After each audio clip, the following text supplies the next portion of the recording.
Happy holidays, everyone.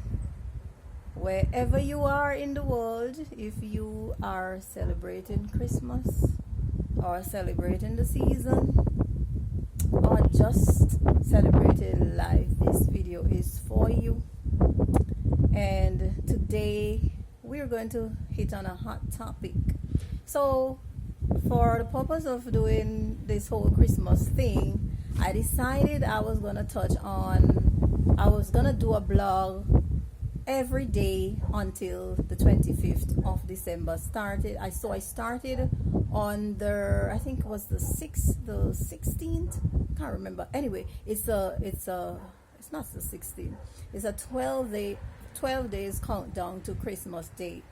And I decided to do this because I wanted to inspire, encourage people out there, because I know it's the holidays, and I know with all of what is going on around us that many of us, we are not feeling ourselves, and some of us, we lack family support around us. Some of us, we are out of a job. There's so many things that's going on, and so I thought I'll do a 12-day before Christmas countdown. And today we are on day number 9. I think it's 9 or 8.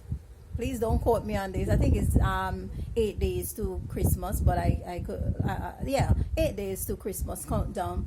And in this episode, we are going to talk about our physical aspects of our health, because I already dealt with the inner peace with your mind and all of that. So today I want to talk about our physical aspects. So today's topic is about caring for your physical self, counting down to the 25th and beyond, caring for your physical self. So what exactly does caring for your physical self mean? Now, I am not going to go into all the science and all the all the formal research stuff, but I'm going to say that, as I keep mentioning before, our health is not just one aspect. So it's not just physical, it's not just social, it's not just financial, it's not just mental, it's not just emotional, but it's also physical health. And when I talk about physical health, I'm referring to the things that are associated with making your body physically well, or catering to your well-being as a person. And today we're going to look at 4 different aspects. We're going to look at our physical needs in terms of what we eat and drink, and rest, hygiene, exercise. Okay. And so in terms of what we eat and drink, we know our body becomes whatever we make it. So whatever we put into our body, that's what we become. So if you're not feeling your healthy self right now, maybe you need to look at your diet. What is it that you're drinking? What is it that you're eating? And there are some key things that I want to look at. Some key things that I believe can help you in terms of improving your whole physical well-being in terms of eating. Now, this is by no means any medical advice, but these are common things that research has shown that helps in terms of improving your body's pH and ensuring that you have a balanced diet. Now, herbs are one thing that you can add to your diet. In terms of herbs, like what turmeric has been shown to reduce inflammation according to studies. We have turmeric, we have ginger for inflammation and all of that. But remember, if you're on medication, you must seek your medical advice in terms of using these things, because turmeric and ginger, these things have effects on inflammation, but at the same time they can affect your blood in terms of coagulation and all of that. Right? So you have ginger, you have turmeric, you have minty, you have onions, you have garlic, all of these herbs and spices, cinnamon, allspice, you name it. So these are some things you can add to your meals. Some of them you could add to your tea, right? Just do some little research on those. In terms of fats, now in terms of fat intake, it's all about balance, right? It's all about the quality of the fat that you take in. And studies have shown that olive oil is an excellent source of unsaturated fats that is good for your body in terms of making sure that you have a balanced HDL, LDL, lipoprotein in your body to maintain a good cholesterol level. Also, the coconut oil has been shown by studies to have, it's saturated fat, but it's the kind that is healthy for you. So it's all about balance. How about sugar reduction, reducing the amount of sugar, because we know that from studies that sugar causes increase in inflammation in the body, and it decreases your immunity over time. So reduce your sugar. And of course, there are all kind of sugars they're making now, beet sugar, and including even honey, adding honey in small proportions to your tea, just brackish the taste, or even drinking your tea like that, depends on what is happening. So cut down on all of the carbohydrates, the simple carbohydrates like the bread and the cakes and all of that. This holiday, I know you're gonna be sampling the cookies and all of that, but remember, I said it's all about balance.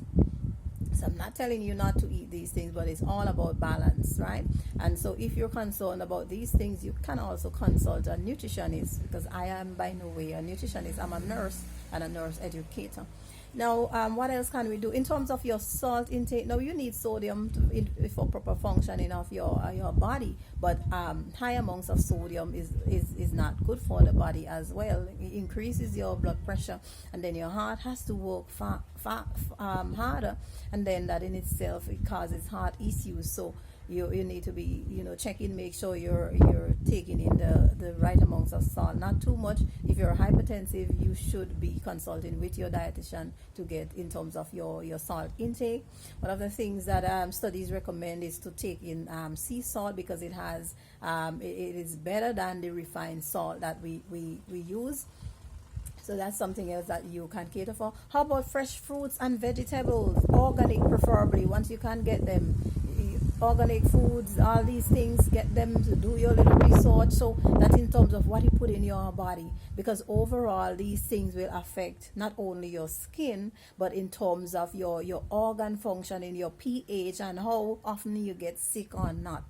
All right, so I'm not going to go into more of that in the interest of time. So our next thing, and what you drink also in terms of your sugar, choose fruit-based juices instead of the sodas, the caffeine, and all of that. So you just have to make your choices wisely, and it's all about balance. Sleep is very important for you, not only for your mental well-being, but also your physical well-being, because from reading, and I've seen where they're saying, okay, less sleep, it will make you sick. It makes you sick. It affects your mental health. And if your mental health is affected, then of course it affects your physical health. So your body needs rest. Some studies say 8 hours sleep, but sometimes you may not be able to get 8 hours, but you try as much as possible to get the sleep that it makes you, when you get up, you feel refreshed.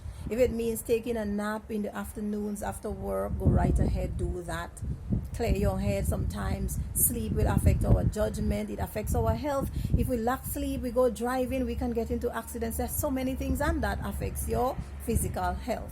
Now, what are some other things in terms of what you put on your body, your hygiene? Now, one of the things is that sometimes when we are depressed, and sometimes we are so busy, we do not take care of our hygiene. And this speaks especially to people who are depressed, right? Sometimes we're depressed, and sometimes we just don't feel like getting up. We don't feel like doing anything. But it's important that we look at our hygiene, because sometimes just getting up in the morning, taking a cold shower or a cool shower or a warm shower, if that's what you can tolerate, helps us start pumping. From what I read, I've been told that a cold shower makes your blood circulation even more better in the morning. So most times I try to take a cool shower, but there are times when I can't tolerate the cool, so I take a warm shower, right? So get that shower going, put on some nice lotion. In terms of lotion, one of the things that I find that it helps me in terms of lotion is to add, like I have the cocoa butter lotion, You know, we black people, we love cocoa butter lotion. I don't know if you know other races love the cocoa butter lotion, but black people I know love the cocoa butter lotion. But this is by no way discriminating, but whatever lotion you enjoy putting on your body, make sure that it has some plant-based stuff inside of it. And you can also add your little things to your lotion. For me, I add a little bit of the scented tea tree oil, not the smell bad medicinal one. That one I use for bathing. I add that to my hair wash and bathing, because when you bathe and you wash off, you get that strong scent off. But there's another kind of tea tree oil that I enjoy using. It's in a green box, comes in a little box. It's about 5 mils. And I just love to add that to my lotion, put it on my face and my skin, and it makes me feel rejuvenated. I also use the rosemary oil. I just put it on. Rosemary oil has been, according to what I read, it's good for preventing and reducing wrinkles. I don't know, but I'm trying. I ain't trying to get any more wrinkles than I already have. Right, so these are things you can do. And also I also put a few drops of these things to my shower. When I'm showering, I add it to my rag. I scrub my face and my body with the tea tree oil or the rosemary oil. I find that the minty feel of it on my skin and in my hair is very good. In terms of your hair, well, I recently decided I was gonna cut my hair and take all the perm out and try to go natural. So this is I started this at the end of July, the end of June, my natural hair. And so now that I have my natural hair, I don't need to put a lot of chemicals in it. So I add my tea tree oil to my shampoos, and I wash my hair, and after that I have this mixture: coconut oil, olive oil, rosemary oil, black castor oil, and tea tree oil, the scented tea tree oil, and also almond oil. And I add all of these together, shake it up, and I use that for my scalp and my hair, and it just makes me feel so great inside. So that's in terms of your body. Other things in terms of your body: you're taking care of your nails, getting that foot soak. And you can go on my blog at cupidandI.com, right where you will be viewing this video. But if you're viewing this video on YouTube, because I will upload it on YouTube, you can check out my my whole care of the nail and toenail fungus guide. Very excellent. I even have a book on it on Amazon. I fought toenail fungus for years until finally I got rid of it. So I want to spread the good news that there is a solution, but you have to be consistent and persistent. So take care of your feet, those cracks and all of that. Oil your feet, soak your feet in some nice baking soda, warm water, and take off that slough, and take care of your nails, file them down, add some tea tree oil to your nails when you finish bathing, dry them properly, and all of these things. So that's in terms of your taking care of your nails. What about what you wear? Now, one of the things I always say is that it doesn't what you wear doesn't have to be expensive. Doesn't have to be expensive at all, because sometimes we just don't have the extra money to be buying brands and all of that. But what you wear should be clean. So take care of your clothing, wash them properly, use baking soda to give them a fresh scent, hang them in the sunshine if you are living in a sunny area. Just take care of your clothes. Ensure that when you have a bath, that you put on some clean, fresh clothes.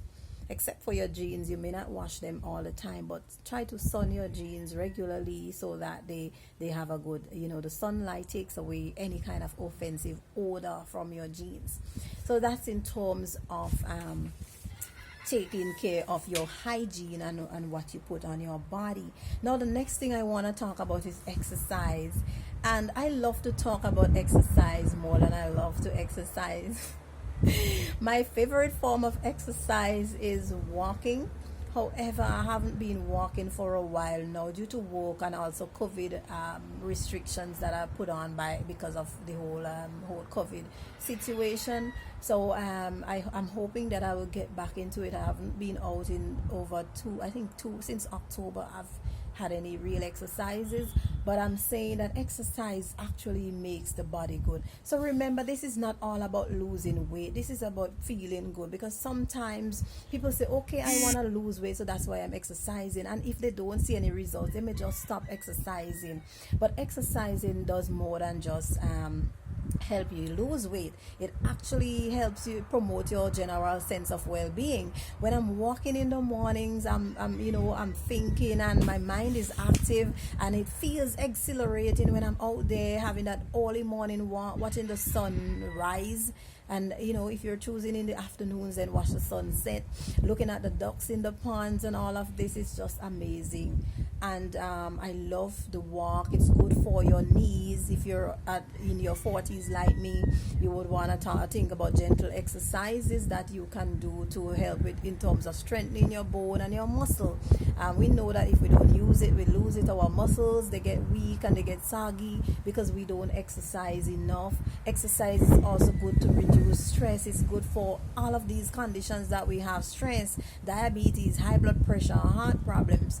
But if you have any condition that you think might affect you from exercising, talk with your doctor. Let them guide you in terms of the kind of exercises that you can do, because not every exercise you can do. If you have heart problems, there may be limitations on the exercises that you can do. If you have knee problems, there may be limitations on the exercises that you can do, because sometimes exercises can irritate old injuries, and people with like osteoarthritis and all of these problems, they may have issues in terms of what kind of exercises that they can do.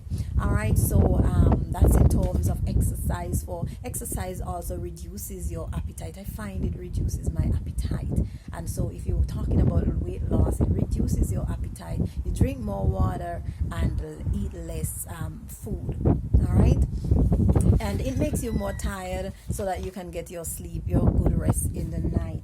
Now, these are the things that I wanted to talk about in our Christmas days to Christmas countdown, and today is the 8th day to Christmas countdown. I trust that you have enjoyed this video, and that you will share your comments about the things that you have going on in your life for this Christmas holiday. What is it that you plan on doing? How are you?